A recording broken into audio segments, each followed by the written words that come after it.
नमस्कार, न्यूज़ जनमत जागरण में आप सभी का स्वागत है। आज हम बात कर रहे हैं महात्मा गांधी केंद्रीय विश्वविद्यालय मीडिया अध्ययन विभाग के professor doctor Saket Raman sir से।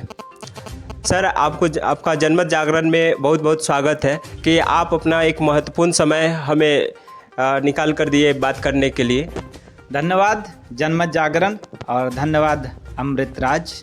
आज शिक्षक दिवस के इस अवसर पर आपके जितने भी श्रोता दर्शक हमें देख रहे हैं, देखेंगे, उन सभी को मेरा सादर प्रणाम, सभी को सादर वंदन। शिक्षक दिवस के इस पावन और प्रीतिकर प्रसंग के अवसर पर, प्रीतिकर दिवस के अवसर पर मैं सभी दर्शकों को, सभी विद्यार्थियों को, सभी शिक्षार्थियों को एवं शिक्षा क्षेत्र से जुड़े हुए सभी अध्येताओं को अपनी ढेर सारी शुभकामनाएं एवं अपना आशीर्वाद संप्रेषित करता हूँ। तो चंपारण के विद्यार्थियों को शिक्षक दिवस के अवसर पर क्या कहिएगा सर?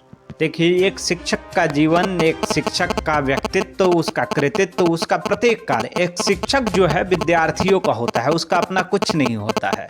हर चीज़ उसकी, उसका समय, उसका ज्ञान, वो सब बांटने के लिए होता है। और मैं इसी जो शिक्षक परंपरा है, भारत की जो आचार्य परंपरा है, मैं उसी आचार्य परंपरा का एक तरह से टॉर्च बियरर खुद को मानता हूँ। और मेरा मानना है कि मेरा समय शिक्षा मतलब विद्यार्थी हित एवं समाज हित के लिए हमेशा उपयोग में लाया जाएगा।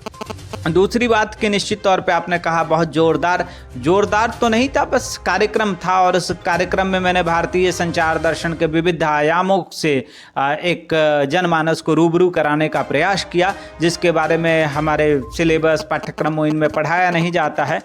क्योंकि हम लोगों की एक आदत हो गई है, नकलची वाली आदत हो गई है। पश्चिम का कोई सिद्धांत अगर है तो हम उसको बड़ा आधुनिक और बड़ा उसको हम विद्वतापूर्ण मानते हैं, वांगमितापूर्ण मानते हैं। भारतीय कुछ है तो उसको हम एक है दृष्टि से देखने की, क्योंकि अंग्रेजों के 2 साल गुलाम रहे तो हमारी मानसिकता जो है, हम स्वतंत्र तो 1947 में हो गए, लेकिन हमारी मानसिकता, हमारी आचार और व्यवहार की पद्धति आज भी उसी तरह गुलाम है। तो उस परंपरा, उसी से निकालने के लिए भारतीय जनमानस को केंद्रित वो व्याख्यान था, जिसके माध्यम से हमने बताने का प्रयास किया कि भारतीय जो दर्शन है, वांगमिता और मनीषा है, उसमें संचार को लेकर के बहुत सारे काम और बहुत सारे उपादानों पे चर्चा की गई है और इसको आज की युवा पीढ़ी को जानना चाहिए। और वहाँ से आने के बाद, क्योंकि आपने जो है संपर्क किया और आज शिक्षक दिवस है, शिक्षक दिवस से कैसा पुण्य दिवस है जिसको हम सभी लोग बड़े श्रद्धा से मनाते हैं। और हम जैसे लोग जो आचार्य परंपरा के टॉर्च बियरर हैं, मशाल वाहक हैं, ध्वज वाहक हैं, उनका और कर्तव्य बन जाता है। दूसरी चीज़ कि मैं इसी चंपारण की ज़मीन का एक अंकुर हूँ, तो इस नाते भी मीडिया अध्ययन विभाग में, इस विश्वविद्यालय में मेरी भूमिका, मेरा नैतिक दायित्व बढ़ जाता है।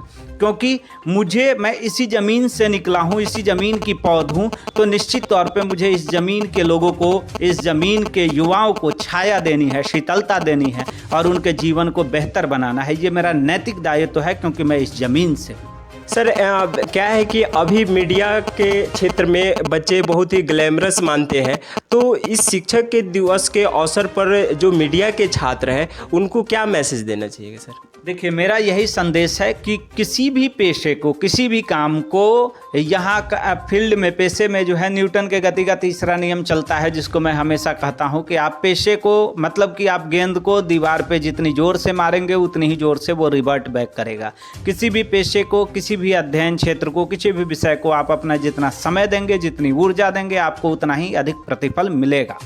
अब जो मीडिया के विद्यार्थी हैं, चूँकि ये प्रयोगधर्मिता पे आधारित एक विषय है जिसमें कि प्रायोगिक और सैद्धांतिक दोनों पहलुओं पर चर्चा की जानी बहुत आवश्यक होती है, लाजमी होती है, प्रासंगिक होती है।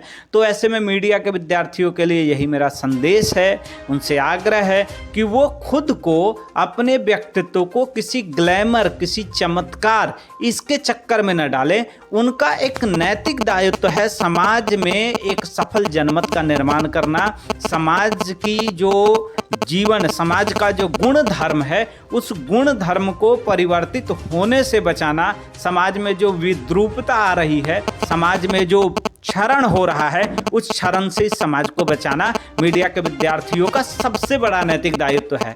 तो केवल ये नहीं कि पाठ्यक्रम कर ली और कहीं रिपोर्टर और सब एडिटर की आपको नौकरी मिल गई, एंकर की नौकरी मिल गई और आपका इतिश्री हो गया, नहीं, ये तो हर जय हिंद जय भारत।